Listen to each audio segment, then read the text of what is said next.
දෛ ගෞරවනීය ස්වාමින්වහන්සේ ගෞරවනීය මෑණියනි ශ්‍රද්ධාවන්ත පින්වත්නි අපේ නිස්සරණවනේ පවත්වන 273 වන භාවනා වැඩසටහනේ අවසාන ධර්ම දේශනාව සඳහායි සූදානම් වෙන්නේ. ඒ සඳහා සිළු දෙනාම tempත් වෙලා සාදුකාරයක් පවත්වන්න. නමෝ තස්ස භගවතෝ අරහතෝ සම්මා සම්බුද්දස්ස නමෝ තස්ස භගවතෝ අරහතෝ සම්මා සම්බුද්දස්ස නමෝ තස්ස භගවතෝ අරහතෝ සම්මා සම්බුද්දස්ස අසප්පුරිසංච වෝ භික්කවේ දේසිස්සාමි අසස්පුරිසේන අසස්පුරිස තරංච සප්පුරිසංච සප්පුරිසේන සප්පුරිස තරංචාති. ගෞරවනීය ස්වාමින්වහන්සේ ගෞරවනීය මෑණියනි ශ්‍රද්ධාවන්ත පින්වත්නි අපි 273 වන භාවනා වැඩසටහනට ධර්මදේශනාව සඳහා මාතෘකාව සපයන තියෙන අංගුත්තර නිකායේ චතුක්ක නිපාතයෙන් තේ සූත්‍රයේදී භාගතුන් වහන්සේ අසත්පුරුෂයෙක් ගැනත් අසත්පුරුෂයන් අතර අසත්පුරුෂයෙක් ගැනත් ඒ වගේමයි සත්පුරුෂයෙක් ගැනත් සත්පුරුෂයන් අතර සත්පුරුෂයෙක් ගැනත් දේශනාවක් කරනවා. ඒ නිසායි මේක හතරකට බෙදෙන්නේ. ඒ කියන්නේ අසත්පුරුෂයා කියන එක්කෙනා හඳුන්වලා දෙනවා. ඒ වගේම අසත්පුරුෂයන් අතර ඉන්න අසත්පුරුෂයවත් හඳුන්වලා දෙනවා. ඒ වගේමයි සත්පුරුෂයෙක්වත් හඳුන්වලා දෙනවා. සත්පුරුෂයන් අතර ඉන්න උසස්ම සත්පුරුෂයෙක් වශයෙන් උත් තවත් කෙනෙක්ව හඳුන්වලා දෙනවා. එතකොට මේ විදිහට පුජ්‍යලයන් 4 දෙනෙක් භාගතුන් වහන්සේ දේශනා කරනවා. දැන් මේ සත්පුරුෂ බවත් අසත්පුරුෂ බවත් හැබැයි තීරණය වෙන්නේ මෙතන මේ සූත්‍රයේ හැටියට ಗುಣධර්ම 7ක් පාදක කරගෙන. එතකොට අපිට තේරෙනවා මේ නිකම්ම කුලයේ මතවත් හැකියාව මතවත් එහෙම මොකක්වත් නෙමෙයි මේ සත්පුරුෂ අසත්පුරුෂ බවට සාධක වෙන්නේ තීරණය වෙන්නේ ඒ අය තුළ තියෙන යම්සි ගුණයක්.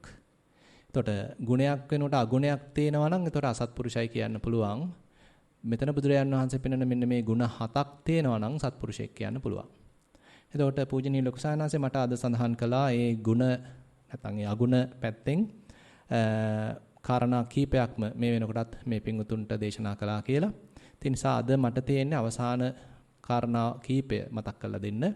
ඉතින් එතකොට භාගතුන් වහන්සේ දේශනා කරනවා යම්කිසි කෙනෙක් තුළ අශ්‍රද්ධාවක් තියෙනවා නම් ඒ වගේම අහීරිකෝ කියලා කියන කිසිම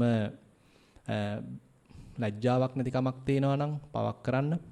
ඊළඟට අනොත්ප්පී කියන ලැජ්ජාවක්ට අමතරව බියක් නැත්තම් මේ පවක් කරන්න. අපස්සුතෝ කියන කිසිම භාගතුන් වහන්සේගේ ධර්මය ගැන ඒ තරම් සුතමේ ඥානයක් නැත්තම් අල්පශ්‍රුත බවක් නම් තියෙන්නේ. ඊට පස්සේ කුසීතෝ කියලා කියන කම්මැලිකමක් නම් තියෙන්නේ. මුට්ටස්සතිය කියන්නේ සතිමත් බවට ප්‍රතිවිරුද්ධ අසතියක් නම් තියෙන්නේ. ඊට අමතරව දුප්පඤ්ඤෝ කියන ඒ මෝඩකමක් නම් තියෙන්නේ. එතකොට මෙන්න මේ බඳු කුසලතාවයන්ගෙන් තොරනම් එහෙම නැත්නම් අනිත් පැත්තට කියන්න පුළුවන් ගුණධර්ම වඩාගෙන නැත්තම් එහෙමනම් ඉතින් අසත්පුරුෂයි කියලා කියනවා. එතකොට ඒ පෙන්නන ඒ හැකියාවන් නැත්තම් ගුණධර්ම එහෙමනම් අපිට දියුණු කරන්න සිද්ධ වෙනවා සත්පුරුෂයෙක් වෙන්න. එතකොට සත්පුරුෂකමත් එක අතකින් බැලුවාම අපිට නිකම්ම දායාද වෙන්නේ නැහැ කියන්නේ. දැන් අපිට තේරෙනවා සමහර විට අපි උත්පත්තියෙන් අරගෙන ආපු යම්සි සත්පුරුෂ බවක් තියෙන්න පුළුවන්. නමුත් ඊට අමතරව මෙතන පෙන්නන ආකාරයට අපි තුල යම්කිසි නිවැරදි සත්පුරුෂ බවක් ඇති කරගන්න නම් යම් ගුණධර්ම රැසක් අපි තුර දියුණු කරගත යුතු වෙනවා. ඔන්නේ ගුණධර්ම ටික තමයි ඇත්තටම අපිට වඩාත්ම වැදගත් වෙන්නේ. ඒ බඳු ගුණධර්ම අපි තුල දියුණු කරගෙන ඒ ගුණධර්මම තවත් කෙනෙකු තුලත් දියුණු කරන්න අපි පෙළඹෙනවා නම් ඒ සඳහා යම්සි දායකත්වයක් සපයනවා නම් උනන්දු කරනවා නම් තවත් කෙනෙක්ව අන්න සත්පුරුෂයන් අතර තවත් ශ්‍රේෂ්ඨ සත්පුරුෂයෙක් බවට පත් වෙනවා. ඉතින් ඒක තමයි සූත්‍රයේ එහාට යනකොට භාගතුන් වහන්සේ විස්තර කරන්නේ. දැන් අසත්පුරුෂ පැත්ත මුලින්ම දේශනා කළා. ඒ කියන්නේ එයාට අසත්පුරුෂයෙක් කියන්නේ එයා ගාව ශ්‍රද්ධාවක් නැහැ. ඒ වෙනුවට තියෙන අශ්‍රද්ධාවක්. දහම වෙනුවෙන් නැත්නම් භාගතුන් වහන්සේ කෙරෙහි කිසිම ශ්‍රද්ධාවක් නැහැ. ඒ වෙනුවට ಗುಣ මකන ගතියක්, ශ්‍රද්ධාවෙන් පිරිහෙලන ගතියක්, ශ්‍රද්ධාවෙන් තොර ගතියක් තමයි තියෙන්නේ. අනිත් පැත්තට බයක් මේ වරදක් කරන්න කිසිම ලැජ්ජාවක් නැහැ. වරදක් කරන්න හිතේ කිසි බයක් නැහැ. ඒ වගේමයි දහමක් ශ්‍රවණය කළා නැහැ. හිතේ දරාගෙන නැහැ. අනිත් පැත්තට බොහොම කම්මැලි. ඒ සඳහා කිසි උනන්දුවක් නැහැ. මුළු තැන් මේ වෙනම කුසීතව ඉන්න තමයි උත්සාහයක් තියෙන්නේ. අනිත් පැත්තට සතියක් දිනු කරන්න කිසිම උවමනාවක් නැහැ. මුට්ටස් සති. අනිත් පැත්තට ප්‍රඥාවක් නැහැ. ඒතකොට මෙතන කතා කරන ප්‍රඥාව ඇත්තටම මේ සාමාන්‍ය අපි කතා කරන ලෞකික ලෝකයේ තියෙන ප්‍රඥාව නෙමෙයි. ඊට වඩා දහම පැත්තට යොමු වෙච්ච භාවනාමය ප්‍රඥාවක් කියලා කියන්නත් පුළුවන් ඉතින්. එතකොට අපිට එහෙමනම් මේ බඳු මේ අගුණ පැත්ත වෙනුවට දැන් ඊට පස්සේ බුදුරජාණන් වහන්සේ ගුණ පැත්තක් දේශනා කරනවා සත්පුරුෂයෙක් ගාව. සත්පුරුෂ පැත්තේදී බුදුරජාණන් වහන්සේ කියන්නේ සද්දෝ හෝති. එයා ගාව ශ්‍රද්ධාවක් තියෙනවා. එතකොට මේ ශ්‍රද්ධාවේ විවිධ තරාතිරම් තියෙනවා. ඉතින් මම හිතනවා ලොකු සාන්හන්සේ ඒවයේ මට්ටම් ගැන මේ පින්තුන්ට යම්කිසි අදහසක් ලබලා දෙන්න ඇති කියලා. ඊට පස්සේ හිරිමා හෝති, ඔත්තප්පී හෝති කියලා. ඒ කියන්නේ යම්සේ පවක් කරන්න බිය ගතියක්, ඊළඟට ලැජ්ජා වෙන ගතියක්. ඒක ඇත්තටම ගුණයක්. දැන් අපිට සමහර ලාවට බය ලැජ්ජාව කියන එක වෙන වෙන තැන්වලදී පහළ වෙන්න පුළුවන්. නමුත් මෙතෙන්දී කතා කරන්නේ විශේෂයෙන්ම පවක් කරන්න තියෙන මේ ලැජ්ජාව බය කියන එක. ඒතොර ඒක ඇත්තටම ගුණයක් වශයෙන් අපි හඳුනා ගන්න අවශ්‍යයි. ඊට පස්සේ බහුසුතෝ කියලා අපි මේ බුදුරජාන් වහන්සේගේ මුල බොහෝම යහපත් වෙච්ච, මැද යහපත් වෙච්ච, අග යහපත් වෙච්ච දහම ටිකක් අහලා ඒක ශ්‍රවණය කරලා හිතේ දරාගෙන ඒක ටිකක් මනසින් විග්‍රහ කළා සෑහෙන පමණක සුතමේ ඥානයක් තියෙනවා නම් ඒකේ ලොකු ප්‍රයෝජනයක් තියෙනවා. හැබැයි ඉතින් භාවනා කරන අවස්ථාවේදී නම් ඒක පොඩ්ඩක් පැත්තකින් තියන්නත් අපි නිහතමානී විය යුතුයි. මේ පිටුන්ට සමහර විට ලොකු සානන්සේ අවවාද කරන්න ඇති. මොකද මේ ප්‍රඥාව පැත්තේදී ඇත්තටම අවස්ථා තුනක් හඳුනා ගන්න පුළුවන්. එකක් තමයි සුතමේ ඥානය. ඒ කියන්නේ අපිට පොත්පත් බලලා එහෙමත් නැත්නම් බණක් අහලා අපිට පුළුවන් යම්සි දැනුමක් එකතු කරගන්න. ඒකත් ලොකු ප්‍රයෝජනයක් තියෙනවා. තවත් පැත්තක් තමයි චින්තාමය ඥානය කියලා කියන්නේ. ඒ කියන්නේ අපි අර අහපු බණ ටිකක් හිතින් විමසලා බලනවා. මේක කොයි විදිහටද ගැලපෙන්නේ, මේ කොමන අන්දමටද මේක තීරණය වෙන්නේ කියලා Taman තුලම යම්කිසි චින්තාමය ප්‍රඥාවක්, තර්කමය ප්‍රඥාවක් දිනු කරගන්නත් උත්සාහන්ත වෙනවා. ඒකෙත් ඉතින් ලොකු වටිනකමක් තියෙනවා. මොකද නිකාම්ම අහලා කොපි කරගෙන ඉන්නව වෙනුවට ඒක පොඩ්ඩක් හිතින් ගලපලා එහා පැත්තට දාලා මෙහා පැත්තට දාලා තර්කානුකූලව හිතලා බලනවා. චින්තාමය ප්‍රඥාවක්. හැබැයි ඊට හාත්පසින්ම වෙනස් භාවනාමය ප්‍රඥාවක්. මොකද භාවනාමය ප්‍රඥාවකදී තියෙන්නේ හුදු අත්දැකීම මත පදනම් වීමක්. සුතමේ ඥානයකදී තියෙන්නේ අපි අහලා ඉගෙන ගත්ත දෙයක්.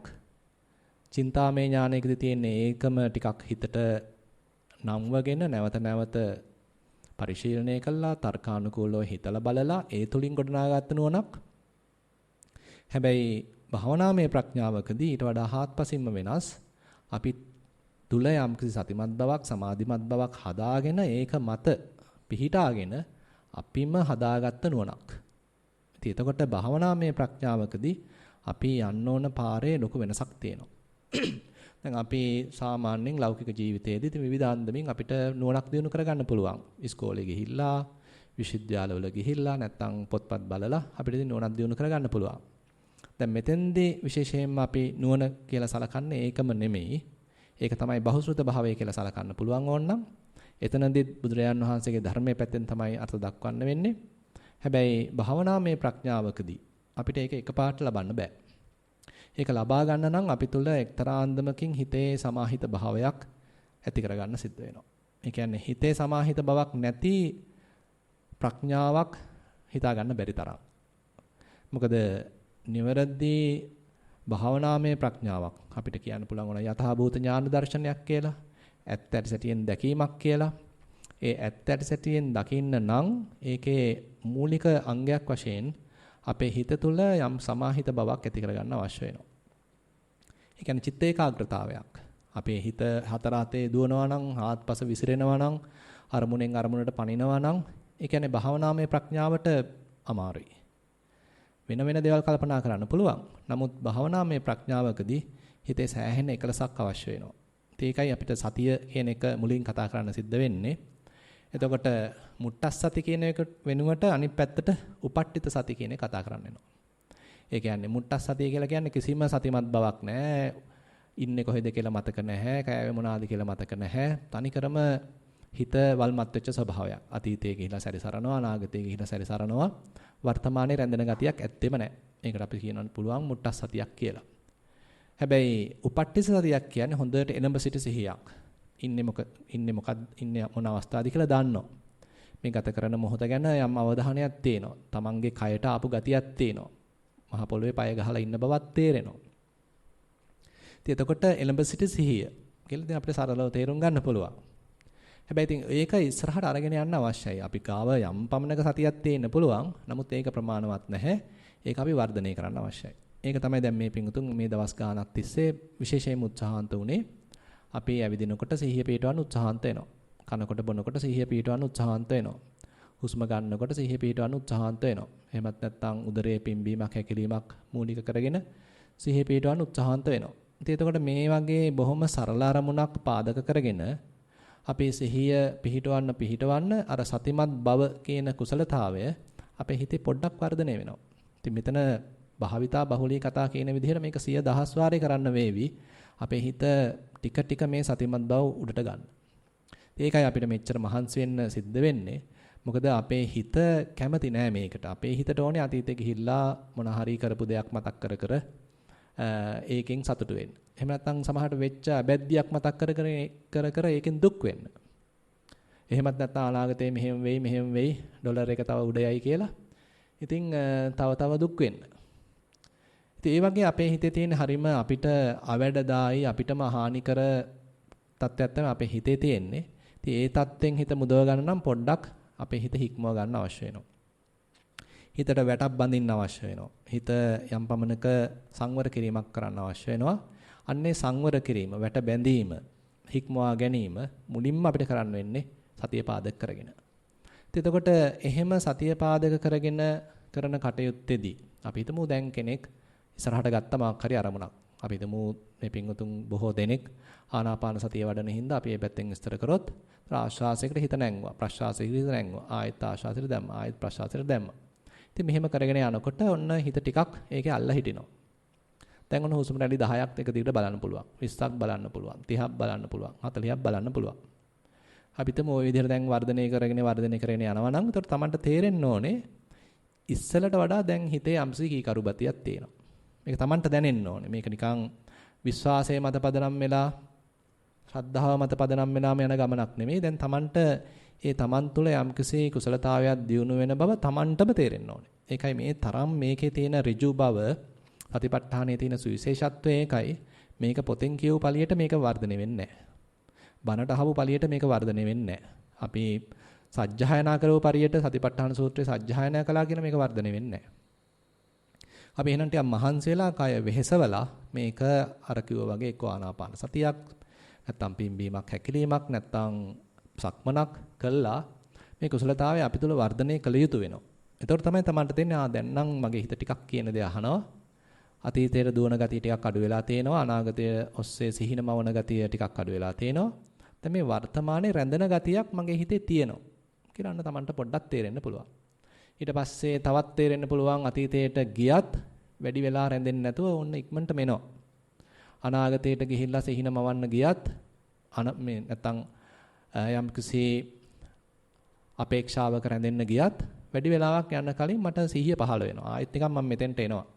ආයෙත් වර්තමානට හිත එන ගතියක් තියෙනවා. ඉස්සල තරම් කතන්දර ගොතකතා ඉන්නේ නැහැ. කියලා එහෙනම් Tamanට තේරෙන්න ඕනේ. Tamanටම දැනෙන්න ඕනේ මම මේ කියන දේවල් ටික මේ පිංගුතුන්ම බලන්න. Taman දැන් දවස් ගානක් මහන්සි වුණා. මෙහෙම දෙයක් Tamanට දැනෙනවද? එහෙනම් අන්න මහන්සි යම් ප්‍රතිඵලයක් තියෙනවා. ඒ කියන්නේ Taman ගාවට හිත එනවා. නිකාන් ඔහේ වටවලල්ලේ යමින් ඉන්නේ නැහැ. Taman ගාව ඉන්න ගතියක්, කයත් එක්ක ඉන්න ගතියක්. ඒතර කය තමයි අපි මුලින්ම පාවිච්චි කරන්නේ. මේ ඉබාගාත යන හිතට හරියට නිකන් මේ නැංගොරමක් කරගන්න. හිතන්න අපේ නැවක් තේනවා කියලා හාත්පස නිකන් ඔහෙ මෙහෙ පැද්දි එහාට මෙහාට දියඹට යන.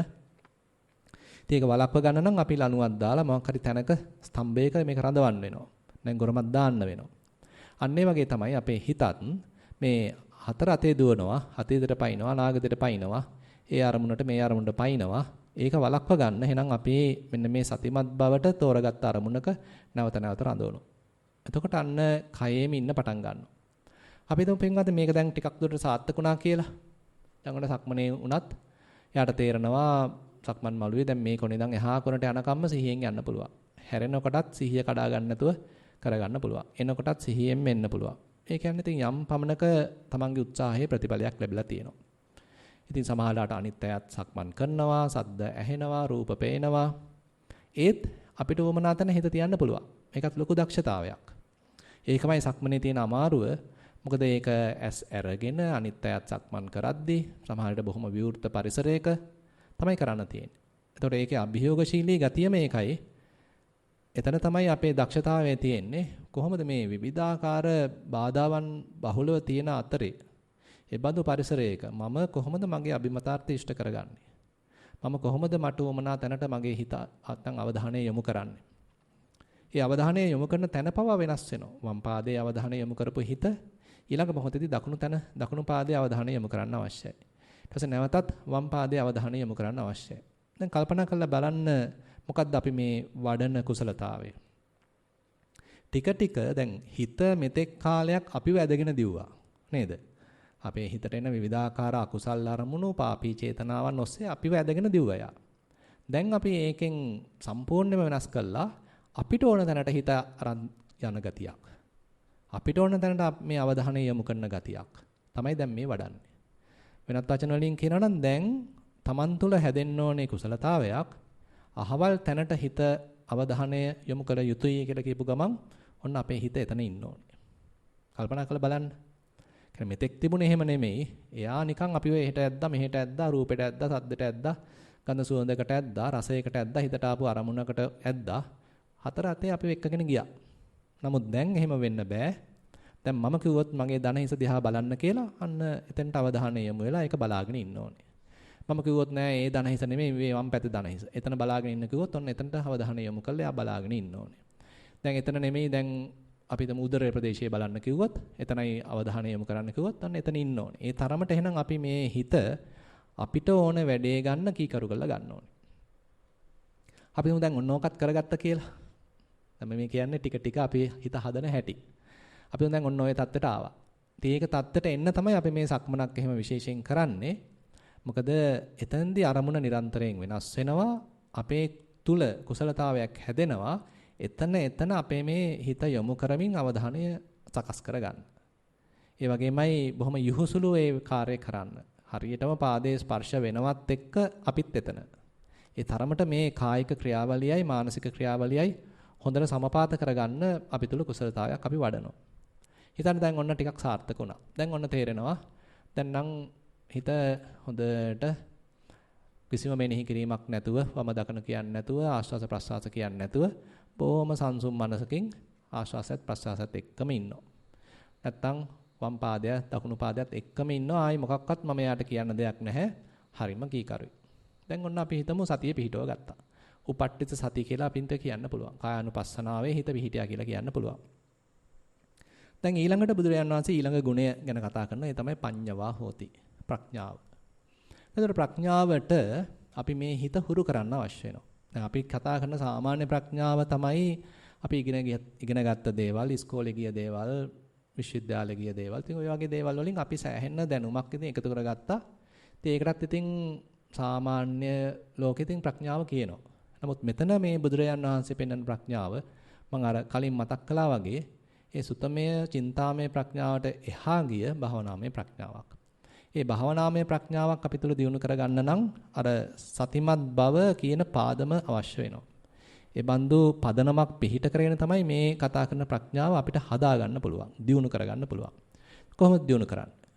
අපි තුමු දැන් ඔන්න හිත ඉන්නවනේ දැන්. සක්මනේ සක්මනත් එක්කම ඉන්නවා. පාදයේ ස්පර්ශයත් එක්කම ඉන්නවා. නැත්නම් ආශ්වාසය ප්‍රශ්වාසයත් එක්කම ඉන්නවා. පිම්බීම හැකිලිමත් එක්කම ඉන්නවා. ඉතින් මෙතනින් නතර නොවි අපි හිතෙන් වැඩක් ගන්න ඕනේ දැන්. දැන් මොකද කියන්නේ? සතිය දියුණුනා තමයි මොකක් හරි බරපතල විදිහට ගොරෝසුට දැනෙන අරමුණක් පාදක කරගෙන හැබැයි දැන් ඔතනින් නතර නොවි ඔතන බලන්න දැන් තව මොනවද තියෙන්නේ කියලා. මෙතන තියෙන්න පුළුවන් හිතන්න අපි මම උදාහරණයක් වශයෙන් කියනවා නම් අපි තුමු මේ ලණු පැදුරක් පාවිච්චි කරා මම සක්මන් කරන්න. මට ඕකේ දැනුනේ ගොරෝසු ගතියක් විතරයි. ගොරෝසු ගතියම මම පාවිච්චි කරා සතිය දියුණු කරගන්න. දැන් මට මේ ගොරෝසු ගතියම අල්ලගෙන එක දිගට යන්න පුළුවන්. මේ කොනින් ඉඳන් එහා කොනට යන්න පුළුවන්. හැරෙන්නත් පුළුවන්, එන්නත් පුළුවන්. හැබැයි ගොරෝසු ගතිය තමයි මම මුලික කරගත්තේ. හැබැයි දැන් ඔන්න අපි හිතට කියනවා දැන් ඔතන ඕකේ විතරක් හරියන්නේ නැහැ. උතන බලන්න තව මොනවද තියෙන්නේ. උතන දැනෙන්න පුළුවන් සිනිඳු ගතියක්. දැනෙන්න පුළුවන් රළු ගතියක්. දැනෙන්න පුළුවන් බර ගතියක්. දැනෙන්න පුළුවන් මේ එක පාදයකින් අනිත් පාදයට බර මාරු වෙන ගතියක්. නැත්තම් සැහැල්ලු ගතියක්, බර ගතියක් කියලා පොඩ්ඩක් එයා උනන්දු කරවන්න අවශ්‍යයි. තව ටිකක් මේ සංසිද්ධිය විනිවිද දකින්න. දැන් මේ අපේ හිතේම තියෙන ගුණයක් අපි තව ඉස්සරහට ගන්න හදන්නේ. සතියට අමතරව සම්පජඤ්ඤය දියුණු කරන්න හදන්නේ. කියන්නේ අරමුණ හාත්පසින් දැනගන්න. මේ මුළු අත්දැකීම හාත්පසින් විමසන්න තමයි දැන් මේ උත්සාහත් වෙන්නේ. දැන් පින්වත්නි අපේ හිතේ සාමාන්‍යයෙන් තියෙන්නේ එහෙම එකක් නෙමෙයි. අපේ හිත හරි කම්මැලි. නිකාන් ඔහෙ මතු පිට රැඳිලා ටික ලස්සන දැකලා, රූපේ දැකලා, හැඩේ දැකලා, වර්ණය දැකලා එතනින් නතර කරනවා. එතනින් සතුටු වෙනවා. තනි කර අයෝනිසෝ මනසිකාරයක් තියෙන්නේ. දැන් අපි එහෙනම් උගන්වන්න අවශ්‍යයි අපේ හිතට මේ මතු පිට රැඳෙන නිකම්ම රූපේ බලන, හැඩේ බලන, වර්ණේ බලන හිතට එතනින් නතර නොවි මේ අත්දැකීම ටික විනිවිද දකින්න. අත්දැකීමේ මුල බලන්න. අපේ හිතට එනම් හුරු කරන්න අවශ්‍ය වෙනවා. ඒක තමයි අපි දැන් මේ ප්‍රායෝගික හුරු කරවන්නේ. අපි යාට කියනවා මෙතන ගොරෝසු ගතියක් විතරක් නෙමෙයි තියෙන්නේ. මෙතන තියෙන්න පුළුවන් සිනිඳු ගතියක්. මෙතන තියෙන්න පුළුවන් බර ගතියක්, සැහැල්ලු ගතියක්. ඔක දැනෙන්න පුළුවන්. දැන් ඔන්න ඔය ටිකත් බලන්න. දැන් ඒතකොට එහෙම කරගෙන යනකොට සමහරට යෝගාවචරිකුට තේරෙනවා. ඔව් ඇත්ත තමයි. ඉස්සලට වඩා ඉස්සල නම් මට තේරුනේ අපිටම ගොරෝසු ගතියක් විතරයි. දැන් මේ තැන් වල සිනිඳු ගතියකුත් තියෙනවා. තැන් වල වියලි ගතියක් දැනෙනවා. තැන් වල තෙත් ගතියක් දැනෙනවා. තැන් වල බර ගතියක් දැනෙනවා. පාදයේ සමහර වෙලාවට සැහැල්ලුයි, සමහර වෙලාවට බරයි. සමහරවිට මේක නිකන් චලනය වෙන බව තේරෙනවා, කම්පණය වෙන බව තේරෙනවා. දැන් මේ මුළු සංසිද්ධියම හොඳට තීක්ෂණව බලන්න අපේ හිත යොමු කරනවා. අපි හිතමු ආනාපාන සතියේ පැත්තෙන් කියනවා නම් ආශ්වාසයේ මුල බලන්න උගන්වනවා. එහෙම නැත්නම් ඊටත් කලින් අපි හිතමු ආශ්වාසය ප්‍රශ්වාසය අතර තියෙන වෙනස්කම් බලන්න උගන්වනවා. ආශ්වාසය සමහරට සිසිල්ව දැනෙනවා, ප්‍රශ්වාසය උණුසුම්ව දැනෙනවා. ආශ්වාසය එක තැනක ස්පර්ශ වෙනවා, ප්‍රශ්වාසය නම් වෙනත් තැනක ස්පර්ශ වෙනවා. ආශ්වාසය වම් නාස්පුඩුවෙන් ඇතුල් වෙනවා, ප්‍රශ්වාසය දකුණු නාස්පුඩුවෙන් ඇතුල් වෙනවා. එතකොට මේ අපි මේ සංසිද්ධියේම හොඳට තීක්ෂණව මේක වෙනස්කම් දකින්න අපේ හිත පුරුදු කරනවා. ඊට පස්සේ ඔන්න තේරෙනවා යාට මේ ආශ්වාසවල පවා වෙනස්කම් තියෙනවා. කලින් දැකපු ආශ්වාසයට වඩා දැන් මේ අත්දකින්න ආශ්වාසය වෙනස්. අපිට සාමාන්‍යයෙන් නම් එහෙම හිතෙන්නේ නැහනේ. අපි හිතන්නේ ආශ්වාස ඔක්කොම සමානයි. ප්‍රශ්වාසත් ඉතින් ප්‍රශ්වාස නම් ඔක්කොම සමානයි. හැබැයි කොයිතරම් අපේ හිත තීව්‍ර කළා තියුණු කළා ගන්න පුළුවන්ද කියනවා නම් බුදුරජාණන් වහන්සේ කියනවා මේ මුලදී අපි අත්දකපු ආශ්වාස වලට වඩා දැන් අත්දකින ආශ්වාසවල වෙනස්කම් තියෙන්න පුළුවන්. උදාහරණයක් වශයෙන් කියනවා නම් අපි හිතමු කලින් මම අත්දැක්ක ආශ්වාසය ගත වුණා තප්පර 10ක් තිස්සේ.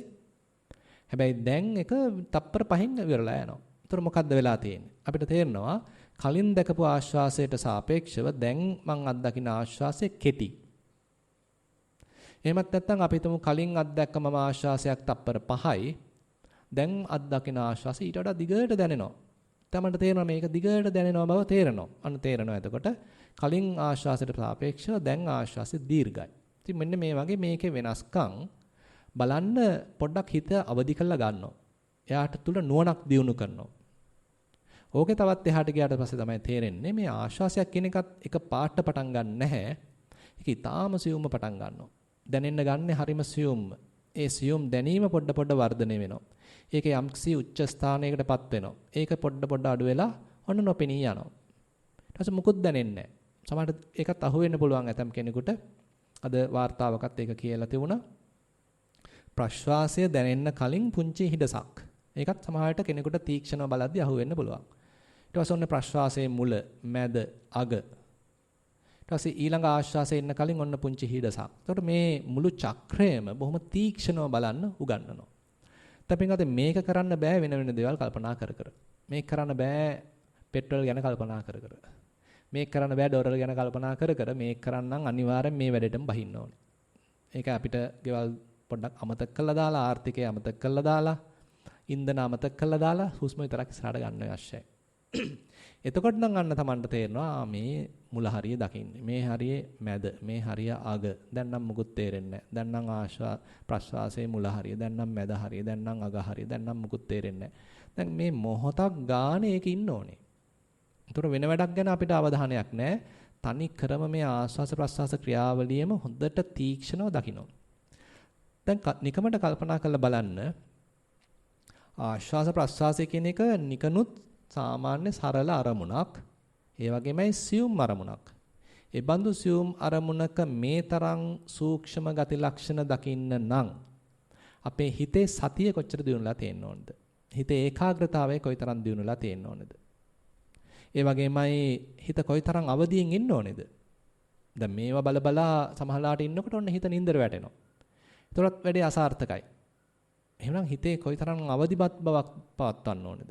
ඒ වගේමයි කොයිතරම්නම් වීරය සම කරන්න ඕනේද? මම ඕන්ට වඩා හයියෙන් හුස්ම ගත්තොත් ඒත් වැඩේ කරගන්න බෑ. එහෙම නැත්නම් මම මෙනෙහි කරන්න ගත්තොත් ආශ්වාසයක් ප්‍රශ්වාසයක් කියලා මෙනෙහි කරන්න ගත්තොත් ඒත් මෙතෙන්දි කරගන්න බෑ. ඉතින් බොහොම සූක්ෂම වැඩක් මෙතෙන්දි තියෙන්නේ.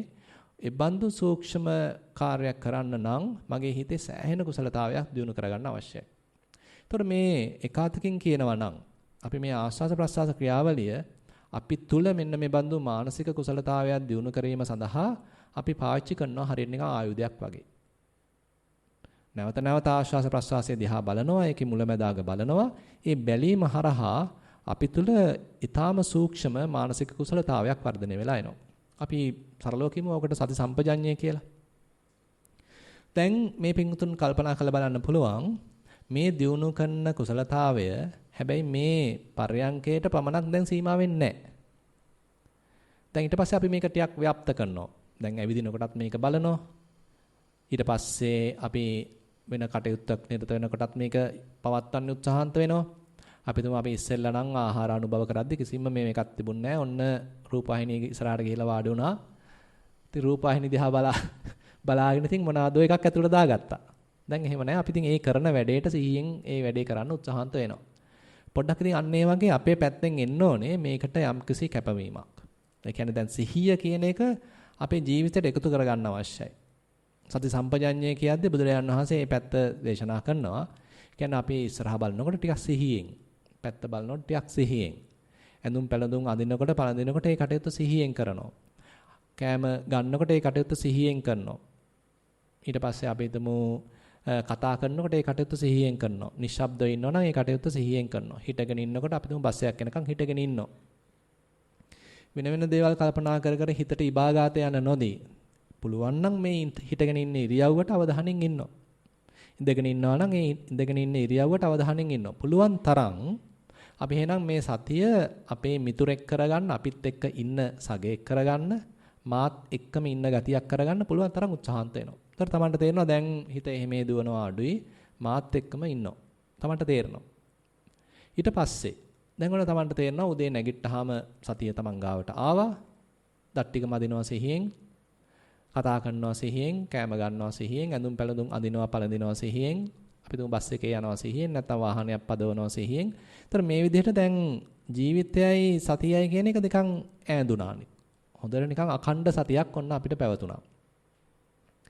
දැන් මේ හරියට එනකොට හිතේ සෑහෙන්න සමාධිමත් ගතියකුත් ඇවිල්ලා තියෙන්නේ. මොකද දැන් අර අරමුණෙන් අරමුණට පැන පැන යන ගතිය වෙනුවට දැන් මම කිව්වොත් අහවල් තැන හොඳට පොඩ්ඩක් නතර වෙලා බලන් ඉන්න කියලා කිව්වොත් ඔන්න අපේ හිත ඉන්න ගතියක්, නතර වෙන ගතියක්, ඒක බලන ගතියක්, මං කියන දේ අහන ගතියක් හිතේ ඇති වෙලා.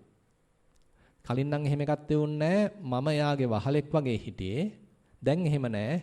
දැන් හිත මම කියන දේ අහනවා. අපි දැන් ඔන්න ඔය විදිහට අපි දැන් ඔක හදාගෙන යනවා. දැන් ඊළඟට මේ දියුණු කරන කුසලතාවයන් අර හොඳට ආස්වාසික මුල දැකීම, මැද බැලීම, අග බැලීම ඔය වගේ සූක්ෂම කුසලතාවයන් දැන් Tamanට තේරෙනවා මේ එදිනදා වැඩවලදීත් නොදැනුවත්වම වගේ පාවිච්චි වෙනවා. නොදැනුවත්වම වගේ ඉස්සරහට එනවා. දැන් අනිත් කෙනෙක් මොකක් හරි ප්‍රශ්නයකදී එක පැත්තකින් කතා කරද්දී ඔන්න අපිට පැති කීපයකින් පේන්න ගන්නවා. හිතන්න මොකක් හරි ප්‍රශ්නයක්. කාර්යාලයකදී මොකක් හරි ප්‍රශ්නයක් ආවා. ඉතින් අනිත් අයත් එක්ක යම්සි සාකච්ඡාවක් කරනවා. එතකොට අනිත් කෙනෙක් කතා කරන්නේ මේ එක පැත්තක් විතරයි හැමතිස්සෙම. හැබැයි අපිට සමහරට තේරෙන්න පුළුවන් නෑ මේකේ විවිධ පැති තියෙනවා. මේක ඊට වඩා සූක්ෂම පැති තියෙනවා. එක දෘෂ්ටි කෝණයකින් නෙමෙයි විවිධ දෘෂ්ටි කෝණවලින් බලන්න පුළුවන් පැත්තක් තියෙනවා කියලා. අන්න යෝගාවචරයේ තුල මේ අපේ භාවනා මධ්‍යස්ථානයකදී එරමිනිය ගොතාගෙන මේ ආස්වාසයක් ප්‍රස්වාසයක් බැලුවා කියන පටු මානසිකත්වය වෙනුවට ඒ දියුණු කරපු හැකියාව, ඒ දියුණු කරපු කුසලතාවය අපේ ජීවිතයට ප්‍රයෝගී වෙන්න ගන්නවා. එහෙම නැත්නම් ප්‍රායෝගිකව යෙදෙන්න ගන්නවා. ඉතින් ඒකයි මේකේ වටිනකම. එහෙම නැතුව අපි මේක මෙතන ආස්වාසයකට ප්‍රස්වාසයට විතරක් සීමා වෙන්නේ නැහැ. අපේ හිතේ ඒ දියුණු වෙච්ච කුසලතාවයන් අපේ එදිනදා කටයුතු වලදී දැන් ඔන්න නිරන්තරයෙන් අපිත් එක්ක ඉන්න ගතිය. වෙනත් කෙනෙකු දකින්නවට වඩා ගැඹුරක් අපිට පේන ගතියක්. යම් සංසිද්ධියක් දිහා විවිධ පැතිවලින් බලන්න පුළුවන් ගතියක්. ඒ වගේමයි හරි මධ්‍යස්තව ඉන්න පුළුවන් ගතියක්. එක පාටම නිකන් ප්‍රතික්‍රියා දක්වන්න යන්නේ නැතුව ආවේගශීලී වෙන්න යන්නේ නැතුව ටිකක් පැත්තකින් ඉඳන් මේක හොඳට නිරීක්ෂණය කරන්න පුළුවන් ගතියක්. ඔන්න ඔය පැති ටික හැදෙනවා. දැන් පින්වත්නි මේ පින්වතුන්ට සමහරට තේරෙන්නේ නැති අදත් සක්මන ගැන කියද්දි කීප දෙනෙක් කිව්වා දැන් සක්මන කයට කරන්න ඉඩ දෙලා මම නිකන් පැත්තෙන් ඉඳන් තමයි බලන්නේ. ඒතර මට පේනවා නිකන් ඔන්න රෝදයක් කැරකිනවා වගේ, තහබල් ගන්නවා වගේ, බයිසිකලයක් පදිනවා වගේ තමයි මේ කය යන්නේ. ඒතර මම එහෙම නැත්නම් ඒ නිරීක්ෂණය කරන මනස නිකන් බාහිරින් තියෙනවා වගේ.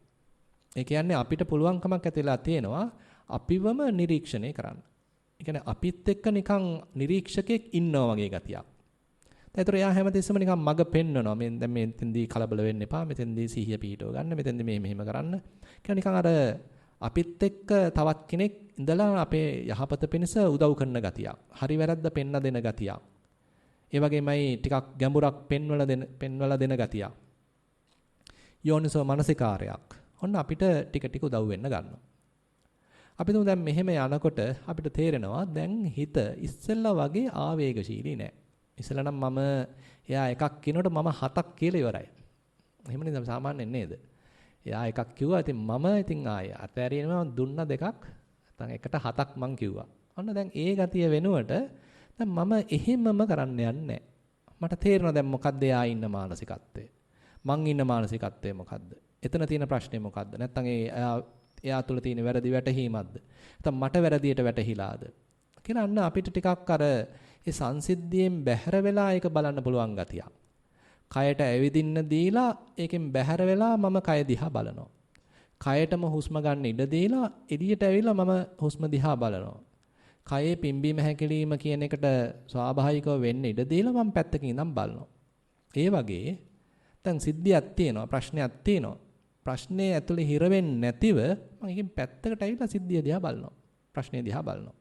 අත්දැකීමේ වහලෙක් නොවි අත්දැකීමෙන් බැහැර වෙලා අත්දැකීම ගැන විග්‍රහ කරලා බලනවා. ඉතින් මේවා මේ ලේසි පාස් වැඩ නෙමෙයි. අපි සාමාන්‍යයෙන් හරිම ආවේගශීලී. ඉක්මනටම ප්‍රතික්‍රියා කරනවා. ඉක්මනටම හැඟුම්බර වෙනවා.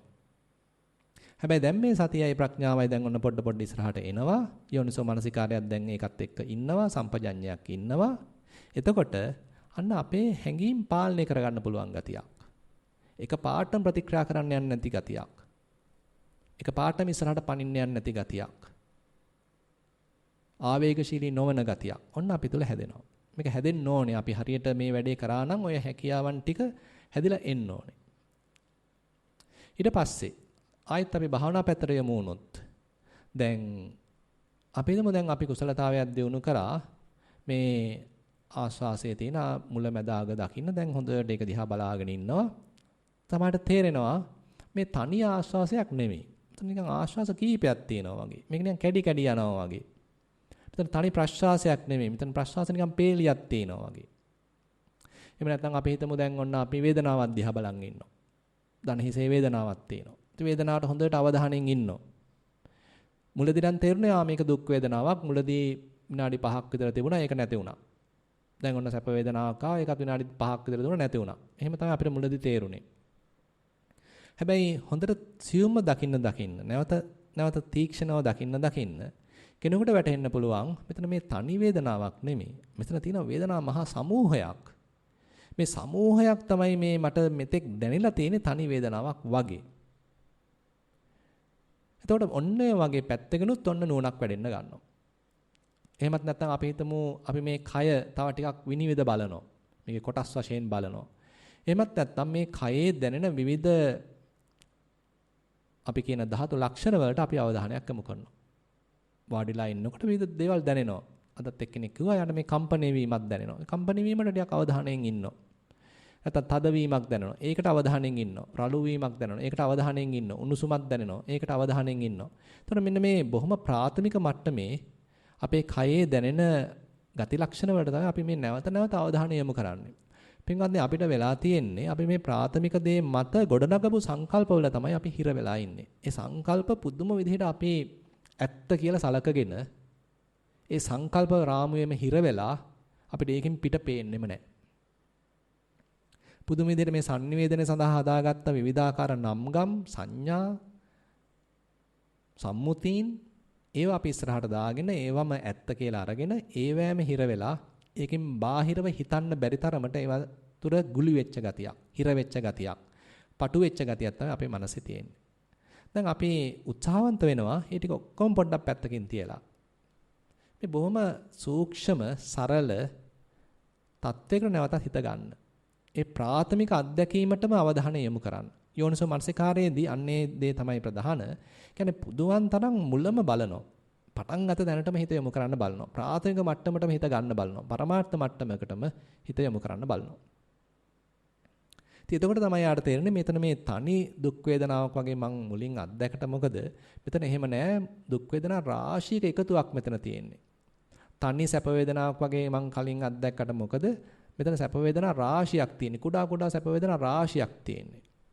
පස්සේ තමාට තේරෙන්න පුළුවන් මේ ඔක්කොම හරි පුදුම විදිහට වෙනස් වෙනවානේ. මේ එකක්වත් එක මොහොතක් තියෙන්නේ නෑනේ. කලින් නම් මට තේරුනේ මේ සැප වේදනාව විනාඩි 5ක් තිබුණා කියලා.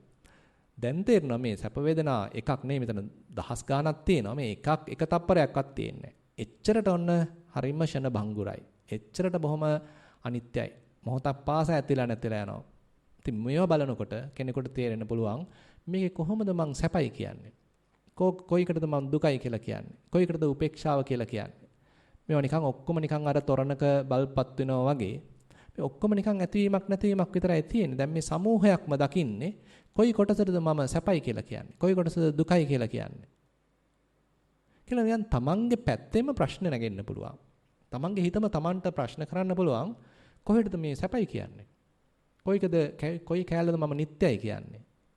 කොයි කැලේද මම ඉන්නවා කියලා කියන්නේ? කොයි කැලේද සත්වයක් ඉන්නවයි කියලා කියන්නේ? කියලා තමන්ගේ පැත්තෙම නිකන් ප්‍රශ්න නැගෙන්න පුළුවන්. තමන් තුලින්ම නිකන් ඇහැ විවෘත වෙන්න පුළුවන් ඒ බඳු ප්‍රශ්න තුලින්. ඒක මේ පොතකින් අහගත් එකක් නෙමෙයි. බුදුබණකින් ගත් එකක් නෙමෙයි. තමන් අර තීක්ෂණව කරපු නිරීක්ෂණය හරහා තමන්ගේ පැත්තෙම එන ප්‍රශ්නයක්. ඒතර තමයි ටිකක් ඇස් උඩ යන්නේ මොකද්ද මේ දැන් වෙලා තියෙන්නේ? ඇත්ත වශයෙන්ම මොකද්ද මෙතන තියෙන්නේ? කියලා අන්න ඇතුළතින් පැන නැගිච්ච නුවණක්, භාවනාමය ප්‍රඥාවක්. ඒක නැහැ කොපි කරපු ගතියක්. එතන තියෙන්නේ තමා තුලින්ම ආපු ගතියක්. ප්‍රත්‍යක්ෂයක් තුලින් ආපු නුවණක්. ඊට පස්සේ අපි තුමු ඔන්නෝම යනකොට තේරෙනවා දැන් මේ ඔක්කොගෙම තියෙන්නේ මේ එන යන ස්වභාවයක්. අපි තුමු දැන් අපි හිතටත් දානවා ඕක. දැන් කය ටිකක් සංසිඳිලා තියෙනවා. හුස්ම රැල්ල ටිකක් සංසිඳිලා තියෙනවා. මම හිත දිහා බලන් ඉන්නවා. මම හිතට කියනවා කැමති දෙයක් හිතන්න මං ඉන්න අවධානයෙන්. මොකද දැන් ටිකක් බය අඩුයි. තමන්ට තේරෙනවා හිතේ යම් කිසි සංසිඳීමක් තියෙනවා. සතියක් තියෙනවා. සම්පජඤ්ඤයක් තියෙනවා. දෙයක් දිහා සූක්ෂම බැලීමේ කුසලතාවයක් තමන් තුළ දියුණුලා තියෙනවා. දැන් හිතට පොඩ්ඩක් දුවන්න දීලා බලාගෙන ඉන්නවා. හිත ඉතින් පරණ පුරුද්දට ගිහිල්ලා මොකක් හරි අල්ලනවා. එතකොට තමන්ට තේරෙන්න ඕනේ සතියෙන් කියලා දෙන්න ඕනේ ඔන්න ආයිත් ගිහිල්ලා මේ අක්ෂයා ඔන්න ඇල්ලුවා කියලා තේරෙන්න ඕනේ. එතකොට ඉතින් අපි මොකද කරන්නේ? ඉතින් අර පරණ පුරුද්දට ඕකම අල්ලගෙන දිගට යන්න දුන්නොත් ඉතින් තේරුමක් නැහැ. එහෙනම් අපේ නුවණින් ඒක මතු කරලා දෙන්න ඕනේ මේ රාගයකටයි අහු වෙන්න යන්නේ. ඕක දිගේ මං ගිහිල්ලා තියෙනවා. ඕකෙන් ගිහිල්ලා මම දැවිලා තියෙනවා. දිගට යන්න නම් දෙන්න එපා. කියලා ඔන්න නුවණින් කියන්න ඕනේ. එතකොට අන්න වැඩි දුරක් යන්න නොදී එතනම නතර කර ගන්නවා. අපි හිතමු ද්වේෂයකට යනවා. ළමන්ට ඒතර පෙන්ලා දෙන්න ඕනේ සතියෙන්. ඔන්න ආයිත් මෙයා යන්න හදන්නේ එදා ගිහිල්ලා වැඩේ කියලා ඔන්න කියනවා ඉතින්. අපේ හිත කියනවා. ඊට පස්සේ ඉතින් ආයේ ඒක වෙන්න නොදී අන්න හිත ආපස්සට ගන්න ඕනේ ඉතින්. මේක අපි කරන්න ඕනේ. බුදුහාමුදුරුවෝ එන්නේ නැහැ මේ මගේ හිත ආයි ආපස්සට අරන් දෙන්න නේද? මමම කරගන්න ඕනේ. ඉතින් අපිට පුළුවන් නම් මෙන්න මේ විදිහට හිතේ යම්කිසි රාගයක් පැන නැගුණාම මේක මේ රාගයයි පැන නැගිලා තියෙන්නේ. මේක මේ මගේ රාගය නෙමෙයි. මේකල මේ රාගය පැන නැගිලා තියෙන්නේ. ඔන්න හිතේ ද්වේෂයක් පැන නැග්ගාම මේ වෙලාව ද්වේෂය. මේකල ද්වේෂය මේ මගේ ද්වේෂය නෙමෙයි. මේකල ද්වේෂය කියලා අන්න දැක ගන්න පුළුවන්. හිතන්න දැන් මේ ආශ්වාස ප්‍රශ්වාසය බලනකොට මේක ලියලා තියෙනවද? මේ ඇවිල්ලා අහවල් උපාසක මෑණියන්ගේ ආශ්වාසය මේක ඇවිල්ලා මෙයාගේ ප්‍රශ්වාසය නමක් එහෙම ලේබල් එකක් ගහලා තියෙනවද? නැහැ නේද? එතකොට අපි ඇයි එහෙනම් මේ හිතේ පහළ වෙන රාගයට මේක මේ චන්ද්‍රරතන හාමුදුරන්ගේ රාගය කියලා එහෙම නමක් දාලා නැහැ නේද? අපි කාගෙත් අපේ හිතවල පහළ වෙන රාගයක්. කාගෙත් හිතවල පහළ වෙන ද්වේෂයක්. කාගෙත් හිතවල පහළ වෙන ඊර්ෂ්‍යාවක්, මාන්නක්කාරකමක්. අද තිබුණ කෙනෙක් කියලා මාන්නක්කාරකම පහළ වෙනවා. මාන්නක්කාරකම මනුස්ස හිතවල පහළ වෙනවා. එහෙනම් මාන්නක්කාරකම වශයෙන් හඳුන ගන්නවා. ඉතින් එතකොට බුදුරජාණන් වහන්සේ කියනවා මේ තරමට මේ දහම සම්දිට්ඨිකයි. මේ අස්පනා අපිට පේනවා. අතෝ මේ අපේ ධර්ම රත්නයේ ಗುಣ කියලා මේ පිට තැනකට වඳිනව නෙමෙයි, පොතකට වඳිනව නෙමෙයි, තමන්ගේ හිතේ ලෝභය පහළ වෙනකොට ඒ මොහොතේ දකින්නවා නම් බුදුරජාණන් වහන්සේ කියනවා සම්දිට්ඨිකෝ අයං ධම්මෝ, මේ මගේ දහම සන්දෘෂ්ටිකයි. මේ මොහොතේම දකින්නවා, පේනවා. එහෙම නැත්නම් හිතේ ද්වේෂයක් පහළ වෙනවා. ඒ මොහොතේම කෙනෙකුට දකින්න පුළුවන්. අන්න පින්වත්නි අපි මේ දහමත් එක්ක නිකන් සමීප වෙනවා. බුදුරජාණන් වහන්සේ එදා කියපු දේත් එක්ක අපි දැන් මේ මොහොතේදී ක්‍රියාත්මක වෙනවා. තමන්ට තේරෙනවා මේ වෙලාවේ දැන් හිතේ රාගයක් තියෙනවා, මට දැන් තේරෙනවා. මේ වෙලාවේ හිතේ ද්වේෂයක් තියෙනවා, මට තේරෙනවා. තාම සමහර විට මට මේක පාලනය කරගන්න බෑ. එච්චරට ඒක ප්‍රබලයි. හැබැයි මම දැක තමයි දැන් මෙයා සිද්ධ වෙන්නේ. සමහරවිට මම බයිනවා, හැබැයි මම දන්නවා. හොඳටම මේ ද්වේෂයෙන් බයින්නේ, හැබැයි දන්නවා දැනගෙන. අපි දැන් ඕක තවත් ටිකක් එහාට යනකොට බුදුරජාණන් වහන්සේ කියනවා රාග සිතවිල්ල එනකොටම දැනගන්නවා. ද්වේෂ සිතවිල්ලක් එනකොටම දැනගන්නවා. නැත්තම් කම්මැලිකමක් එනකොටම දැනගන්නවා. එහෙමත් නැත්තම් හිතේ මාක් හරි සැකයක් එනකොටම දැනගන්නවා. ඔන්න ඔය වගේ තැනකට එනකොට ඒ කියන්නේ හිතේ සෑහෙන විවේකයක් තියෙනවා. ඉස්සලා තරම් අර හිතේ වහලෙක්, හැඟීම් වල වහලෙක් නෙමෙයි දැන් මෙයාට තමන් ගැන ටිකක් විශ්වාසය තියෙනවා. තමන්ගේ භාවනාව ගැන, කරගෙන යන ප්‍රතිපදාව ගැන දැන් ටික තමන් ගැන විශ්වාසය. දැන් මේ මුලදී අපේ බුදුරජාන් වහන්සේ ගැන ශ්‍රද්ධාව ඇති කරගත්ත, ධර්මයේ ගැන, සංඝයා ගැන ශ්‍රද්ධාව ඇති කරගෙන ගමන ගියා. දැන් ටික ඒක මේ තමන් වෙත යොමු වීමක්. දැන් නිකන් තමන්ට තේරෙනවා දැන් මම කරන දේ හරි. මට ටිකක් ඉස්සරට වඩා ටිකක් පාලනයක් තියෙනවා. හිතේ මේ වගේ හැකියාවන් ටිකක් දියුණුවලා ඇවිල්ලා තියෙනවා. පාලනය කරගන්න පුළුවන්. ඒවා මතු වෙනකොට මට දැනෙනවා කියලා තමන්ටම තේරෙන්න ඕනේ. එතකොට අන්න තේරෙනවා මේ අර ආශ්වාස ප්‍රශ්වාසයක විතරක් නෙමෙයි මේ අනිත්‍ය ලක්ෂණයක් තියෙන්නේ. නැත්තම් වේදනාවක විතරක් නෙමෙයි මේ අනිත්‍ය ලක්ෂණයක් තියෙන්නේ. මේ හිතේ පහළ වෙන සංස්කාරයක, හිතේ පහළ වෙන සිතුවිල්ලක. ඒකෙත් තියෙන අනිත්‍ය ලක්ෂණයක්. මේ එකක්වත් දිගට ඉන්නේ නේවා නෙමෙයි. ආශ්වාසය කියන එක දිගට ඉන්නේ නැහැ. ප්‍රශ්වාසය කියන එක දිගට ඉන්නේ නැහැ. දුක් වේදනාවක් කියන එකත් දිගට ඉන්නේ නැහැ. කුඩා වේදනා රසක එකතුවක්, සමූහයක්. එකක්වත් දිගට ඉන්නේව නෙමෙයි. එතකොට සිතුවිලි. ඇයි එහෙනම් මේ හිතේ පහළ වෙන ද්වේෂයක් දිගට ඉන්නේ? හිතේ පහළ වෙන මාන්නක්කාරකමක් හිතට රැඳිලා ඉන්නේ ඇයි? ද්වේෂයක් හිතේ රැඳිලා ඉන්නේ ඇයි? පින්වත්නි අපි කරන පෝෂණය කිරීමක්. අපි තමයි ඒගොල්ලන්ට උදව් කරන්නේ. අපි තමයි අනුග්‍රහ කරන්නේ. අපි තමයි තේත් පැන් සංග්‍රහ පවත්වලා ඒගොල්ලන්ව ගෙදර නවත්ත ගන්නෙ. අපි ඒක නැවැත්තුවොත් තේත් පැන් සංග්‍රහ නොකර සිටියොත් හිතන්න දැන් තමන්ගේ හිතේ රාගසිතෙල්ලක් පහළුණා, බලාගෙන ඉන්නවා. සමහරට පැටලෙන්නත් පුළුවන්, ඒත් බලාගෙන ඉන්නවා. හැබැයි දැන් ඔන්න හිත අනුතුරු අඟවනවා, සතියෙන් පෙන්ලා දෙනවා. ඔන්න එතකොට ඒක අතහැරලා දානවා. සමහරට ඒ සතිමත් වීම තුලින්මත් ඒ රාගය නැති වෙන්න පුළුවන්. එච්චරට මේ සතිමත් බව ඒ ප්‍රඥාවත් එක්ක සම්පජඤ්ඤයත් එක්ක එක්කාසු වෙලා වැඩ කරද්දී හරිම ශක්තිමත්. ඉතින් එක්තරා අවස්ථාවකදී අජිත කියලා මානවකයෙක් ඇවිල්ලා බුදුරජාණන් වහන්සේගෙන් ප්‍රශ්නයක් අහනවා. ස්වාමීනි මේ පුදුම විදිහට මේ කෙලෙස් ධාරාවන් මේ හිත වෙලා ගන්නවා. විවිධාකාර සැඩ පහරවල් යනවා මේ රාගය සැඩ පහරක් විදිහට එනවා, ද්වේෂය සමහරවට එනවා, මාන්නක්කාරකම් එනවා, ඊර්ෂ්‍යාවන් එනවා. මේ හිතේ පුදුම විදිහේ මේ බඳු සැඩ පහරවල් ක්‍රියාත්මක වෙනවා. කොහොමද මම මේක පාලනය කරගන්නේ? කොහොමද මම මේක සංවර කරගන්නේ? අන්තිමට මේ සියලු සැඩ පහරවල් වියලවා හරින්නේ කොහොමද? ඔන්න අහන ප්‍රශ්නේ. ඊතර බුදුරජාණන් වහන්සේ හරි ලස්සන ගාථාවකින් උත්තරයක් දෙනවා. යානි සෝතානි ලෝකස්මින් සතිතේසං නිවාරණං. සෝතානං සංවරම් බ්‍රූමි පඤ්ඤායේතේ පිතීයරේ. යානි සෝතානි ලෝකස්මින් සතිතේසං නිවාරණං. අජිත මානවකයාට මේ කියන්නේ මේ යම් තාක් මේ ලෝකේ කෙලෙස් සැඩ පහරවල් තියනවාද? ඒවට සතියෙන් තමයි හරියට නිකන් බැම්මක් බැන්දා වගේ නවත්තලා දාන්නේ. හැබැයි නවත්තුවා කියලා වැඩේ ඉවර නෑ. බුදුරජාණන් වහන්සේ කියන මේක තමයි සංවර කිරීම. සෝතානං සංවරම් බ්‍රූමි. මේ කෙලෙස් සැඩ පහරවා ටික නිකන් පොඩ්ඩක් මම නිකන් වලක්ව ගත්තා විතරයි. හැබැයි ඉතින් ආයෙ එනවා. ඉතින් කොහොමද මේ ටික සම්පූර්ණයෙන්ම වියලවා හරින්නේ? හිතන්න දැන් ලොකු ජල පහරක් ආවා. ඉතින් අපි ඒක වලක්වා ගැනීම සඳහා ඔන්න වේලක් බැම්මා. වේලක් බැන්දා. දැන් ඉතින් ඒක රැඳිලා තියෙනවා. ඉතින් එතනින් අදහස් වෙන්නේ නැහැනේ වතුර ටික අයින් වුණා කියලා. ඉතින් ඒක වියලවා හැරීමේ උවමනාවක් තියෙනවා නම් දැන් අන්න අජිත මානවකයා අහනවා කොහොමද මේක වියලවා හරින්නේ? පඤ්ඤායේතේ පිතීයරේ. ප්‍රඥාවෙන් තමයි මේක වියලවා හරින්න වෙන්නේ. එහෙනම් එතකොට සති සම්පජඤ්ඤය නැත්නම් සතියයි ප්‍රඥාවයි එකතු කරගෙන යන ගමනක් ඉදිරියට තියෙනවා. මුලදී අපි විවිධ කුසලතාවයන් හදාගෙන ආවා. ඊට පස්සේ සතියත් එක්ක හරියට නිකන් අත්වල බැඳගෙන සම්පජඤ්ඤය ඉදිරියට යා යුතු වෙනවා. අරියේන සති සම්පජඤ්ඤේන සමන්නාගතෝ හෝති කියලා බුදුරජාණන් වහන්සේ දේශනා කරනවා. ඒ කියන්නේ දිගට යන ගමනකදී සතියයි ප්‍රඥාවයි එකට යනවා. සතියෙන් පෙන්ලා දෙනවා ප්‍රඥාවෙන් යම්සි උපක්‍රමයක් පාවිච්චි කරලා වියලවා හරනවා. සතියෙන් පෙන්ලා දෙනවා ආයෙත් ඔන්න හිත ගිහිල්ලා ඊර්ෂාවක පැටලෙන්නයි හදන්නේ කියලා පෙන්ලා දෙනවා. ඉතින් ප්‍රඥාවෙන් යම්සි උපක්‍රමයක් යොදනවා. එක්කෝ ඒක දිහා පැත්තකින් ඉඳලා බලනවා. ඒකටම අනිත්‍ය වෙන්න ඉඩ හරිනවා. එහෙම නැත්නම් ඒකට ප්‍රතිවිරුද්ධ දෙයක් මතක් කරලා දෙනවා. ඒකෙන් අයින් කරලා දා ගන්නවා.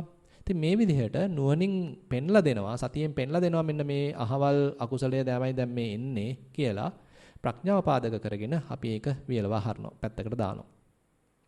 ඒතර මේ විදිහට යනවා නම් දැන් එතකොට හිතේ දියුණු වෙන මෙබඳු තත්වයක් ඇත්තටම එයා තුල ලොකු විවේකයක් ඇති කරලා දෙන්න ඉඩ තියෙනවා.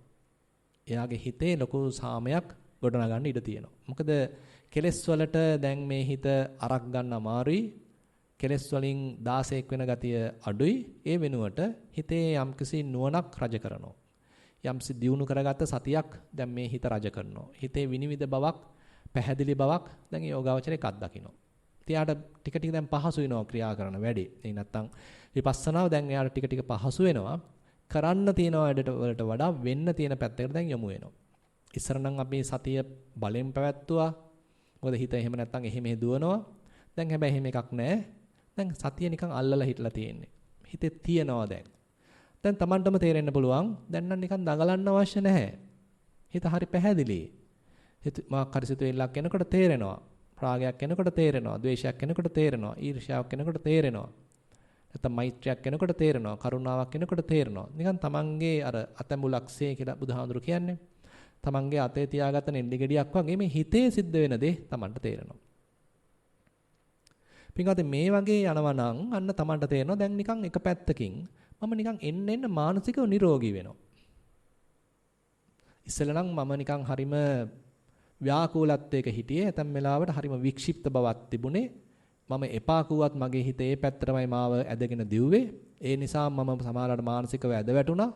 ඇතැම් වෙලාවට මම හඬුවා, වැළපුණා. හැබැයි දැන් එහෙම නැහැ. මගේ හිතේ ටිකක් අර දුක් දුම්නස් අඩු වෙච්ච ගතියක්. ප්‍රශ්නයකදී නොසැලෙන ගතියක්. අනිත් අය වැළපෙන අවස්ථාවේදී තමන් නොසැලී ඉන්න බවක්. වැටුණත් ඉක්මනට නැගිටින්න පුළුවන් ගතියක්. මේ අපේ ජීවිතේට ප්‍රයෝජනවත් වෙන දේවල්. ඒ නිසා අපි මේ භාවනාව නිකං භාවනා මධ්‍යස්ථානයේට සීමා කළ තේරුමක් නැහැ. අපි මේක අපේ ජීවිතයට එකතු කරගන්න අවශ්‍යයි. හරි ලස්සන පොතක් තියෙනවා ජීවිතේම භාවනාවකි කියලා. මේ පින්වතුන් පුළුවන් නම් හොයාගෙන ඉල්ලගෙන කියවන්න. බුරුම ජාතික වෛද්‍යවරියක් ડોક્ટર තින්තින් කියලා යාගේ ඉංග්‍රීසියෙන් පළවෙච්ච පොත අපේ රාණි රාජපක්ෂ මෑණියෝ ඔක පරිවර්තනය කළා. ඉතින් මේ කතා කරන තනිකරම මේ ජීවිතේම භාවනාවක්. නැතු මේ ජීවිතෙන් කොටසක් නෙමෙයි. දැන් භාවනාව ජීවිතයත් එක්ක එකාසු වෙලා. උදේ නැගිටලා ඉඳන් තමන් ගැන අවධානයෙන් ඉන්නේ, සෙවිල්ලෙන් ඉන්නේ. මොනවද මෙයා හිතන්නේ? කොහෙටද මේ හිත යන්නේ? මොනවද තාමත් මාගාව තියෙන නිකන් හිතේ තියෙන පුරුදු මොනවද? කොයි පැත්තටද මම හැමතිස්සෙම ඇදෙන්නේ? මොනවද මේ හිත වැඩියෙන් හිතන්නේ? කියලා අන්න තමන් ගැනම හොඳ මේ සොයන් අධ්‍යයනයක්, අවංක අධ්‍යයනයක්, නිහතමානීව කරන අධ්‍යයනයක්. ඉතින් මේ වගේ පැති අපිට තුල දියුණු කරගන්න පුළුවන් නම් ඊටාම් වටිනවා. මිනිස්සු වශයෙන් අපිට සෑහෙන්න අපි ගැන සතුටු වෙන්න පුළුවන්. මම මේ දහමෙන් ප්‍රයෝජනයක් ගත්තා කියලා. ඊට පස්සේ අපි ආයෙත් පොඩ්ඩක් භාවනා පැත්තට යමු වුණොත් බුදුරජාණන් වහන්සේ දේශනා කරනවා දැන් හොඳට මේ සිතුවිලි දිහා වේදනාවන් දිහා නැත්නම් කයේ මේ දැනෙන විවිධ ධාතු ලක්ෂණ දිහා හොඳට එහා බල බලා මෙහෙම යනවා නම් දැන් මේවත් එක්ක ඉන්න දැන් එයාට එපා වෙනවා. මොකද මේවා තියෙන්නේ මේ එන යන ගතියක්. එක මොහොතක් ඉන්නේ නැහැ. එක මොහොතක් මේගොල්ලන්ව විශ්වාස කරන්න බෑ. කොයි වෙලාවෙ අනිත්‍යත්වයට යනවද දන්නේ නැහැ. දැන් මේ දවස්වල කොයි වෙලාවෙ කරන්ට් එක යනවද දන්නේ නැහැ. නේද? අන්න ඒ වගේ තමයි මේවත් කොයි වෙලාවෙ ගහලා යනවද දන්නේ නැහැ. දැන් මේ තියෙන බල්බ් එක එහෙම කොයි වෙලාවෙ යනවද දන්නේ නැහැ නේද? ඒ වගේ මේ කිසිම දෙයක් ගැන විශ්වාසය තියන්න බෑ. මේ සංස්කාර ධර්ම ගැන කිසිසේත්ම විශ්වාස කරන්න බෑ. අනස්සාසිකා සබ්බේ සංඛාරා.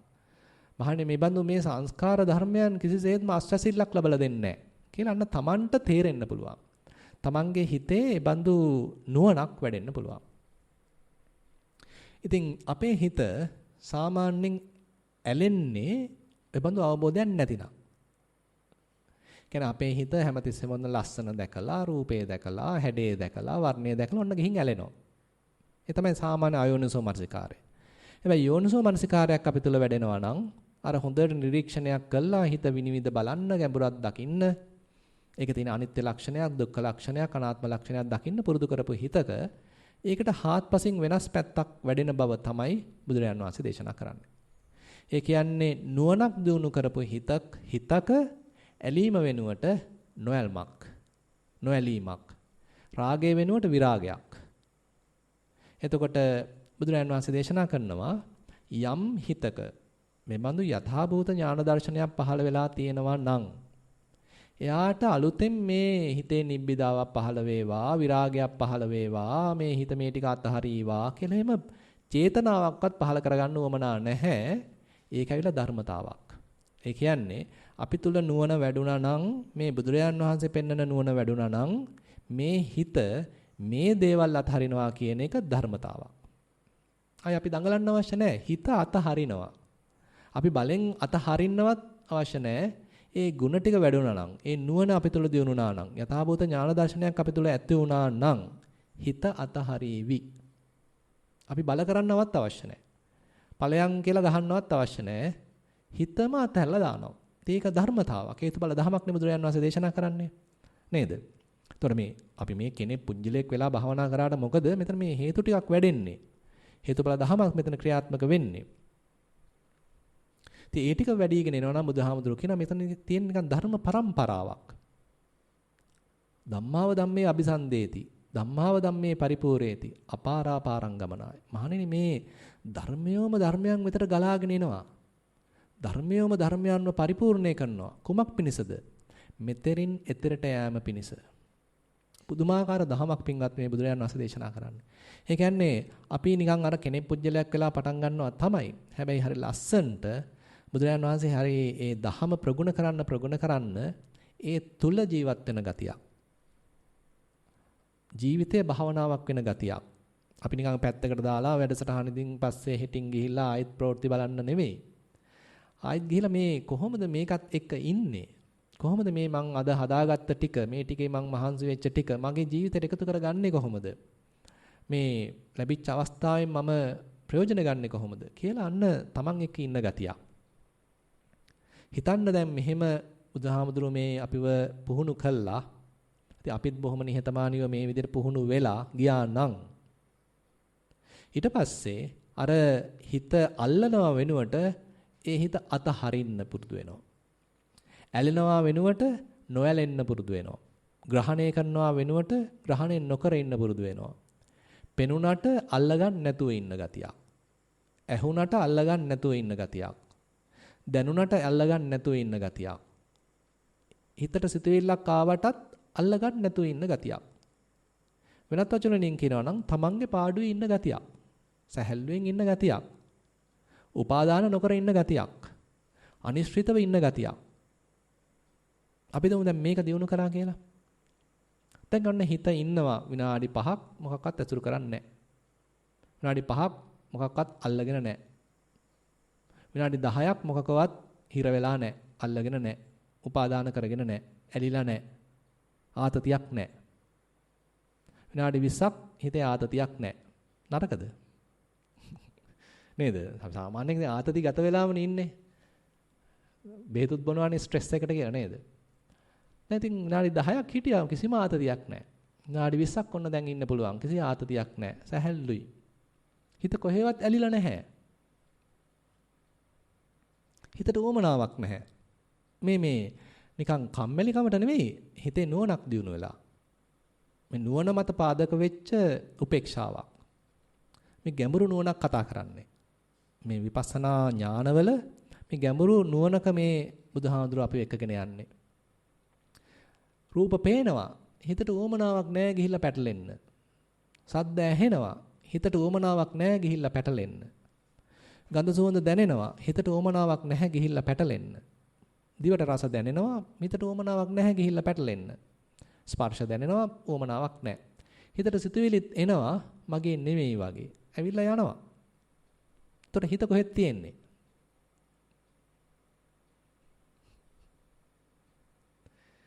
හිතට පිහිටන්න තැනක් නැහැ කියලා කියනවා. හිත සාමාන්‍යයෙන් නම් අල්ලගෙන පිහිටගෙන රූපයක් එක්ක අල්ලගෙන සද්දයක් අල්ලගෙන එහෙම නැත්නම් වේදනාවක් සංඥාවක් සංස්කාරයක් අල්ලගෙන පිහිටගෙන ඒ තුල බැහැගෙන ඒකම භුක්ති විඳින්මින් ඒකම මුල් බැසගෙන තමයි ඉන්නේ සාමාන්‍යයෙන්. එතකොට විපස්සනාවක නුවණක් දිනු වෙන්න බුදුරජාණන් වහන්සේ කියනවා මේ හිත නොපිහිටා ඉන්න පටන් ගන්නවා. හිතේ කිසිවක් නිදර්ශනීය නොවි තියෙන්න පටන් ගන්නවා.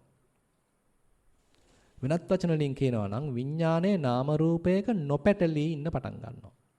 සාමාන්‍යයෙන් අපේ හිතට අරමුණක් ආපු ගමන් ඉතින් මේ අහවලා මතක් වුණානේ කියලා ඉතින් අපි ඒකට නමක් දීලා කෙනෙක්ව ආරෝපණය කරගෙන යාගේ අර තිබිච්ච ಗುಣ අගුණ ටික ඔක්කොම දාගෙන අපි ඉතින් නිසඳස් ලියනවා. කතාවක් ගොතනවා. නව කතාවක් ලියනවා. ඕකනේ ඉතින් සාමාන්‍යයෙන් වෙන්නේ. දැන් ඒ මොකක්වත් නැහැ. හිත නිකන් සැහැල්ලුවෙන් ඉන්නවා. දැන් ඕක කොයිතරම් චිත්ත නිරෝගී බවක්ද නේද? ඒතර බුදුරජාණන් වහන්සේ අපි මේ ඉන්නේ ඇත්තම ලෙඩ වෙලා. බුදුහාඳුර කියනවා. පපංචිතම් භික්ඛවේ රෝගෝ. මහන්නේ මේ ප්‍රපංච කරනවා කියන ලෙඩක්, රෝගයක්. අපි මේ කතන්දර ගොතකතා කොයිතරම් ඉන්න කැමතිද නේද? අපිත් කතන්දර ගොතලා යාරයටත් දානවා ඊමේල් එකක්. එයාටත් දානවා SMS එකක්. එයාවත් ලෙඩ කරගන්නවා. ඉතින් බුදුහාඳුරෝ අපිව මේ ලෙඩ මානසිකත්වයෙන් නිරෝගී මානසිකත්වයක් දක්වා අරගෙන එනවා. ඒ නිසා ධර්මදේශනාව අවසන් කරන්න පුංචි දෙයක් කියනවා නම් බුදුරජාණන් වහන්සේ කියනවා පින්වත්නි මේ කය සාමාන්‍යයෙන් දවසක් විතර සමහර ලෙඩ නොවි තියෙන්න පුළුවන්. තව ටිකක් ඉතින් උත්සාහ කරාම සතියක් විතර වුණත් ලෙඩ නොවි තියෙන්න පුළුවන්. මාසයක් සමහර විට ලෙඩ නොවි තියෙන්න පුළුවන්. අපි හිතමු හොඳ කුසල් තියෙන ඔය බක්කුල මහරතන් වහන්සේ වගේ ස්වාමීන් වහන්සේලා ඉඳලා තිනවා මේ කාලෙත් ඉතින් ඇති. ඉතින් අවුරුදු ගණන් හෙම්බිරිසාවක් කැස්සක්වත් නැහැලු මේ කය ලෙඩ නොවි තියනවලු. හැබැයි හිත බුදුරජාන් වහන්සේ කියනවා රහතන් වහන්සේ කෙනෙක් හැර මේ හිත නිරෝගී වෙන කිසිම කෙනෙක් නැහැ කියලා. ඒ නිසා අපි ඇත්තටම මේ මානසික රෝගීන් කියලා කියන්න පුළුවන්.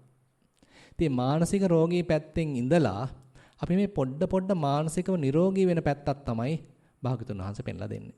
ඉතින් ඒක නුවණ මත පදනම් වෙලා තියෙනවා. ඒක මේ පිටින් ගන්න බෙහෙත් මත නෙමෙයි. ඒක මේ නුවණක් මත, සතියක් මත, සමාධියක් මත, ප්‍රඥාවක් මත පදනම් වෙච්ච හරීම ස්වාභාවික ගමනක්. බලෙන් ආරෝපණය කරපු එකක් නෙමෙයි. අපේ හිතේ තියච්ච පැටලිලි ටික අඩු කර කර යන ගමනක්. හිතේ තිබිච්ච දුක් දුම්නස් දුරු කර කර යන ගමනක්.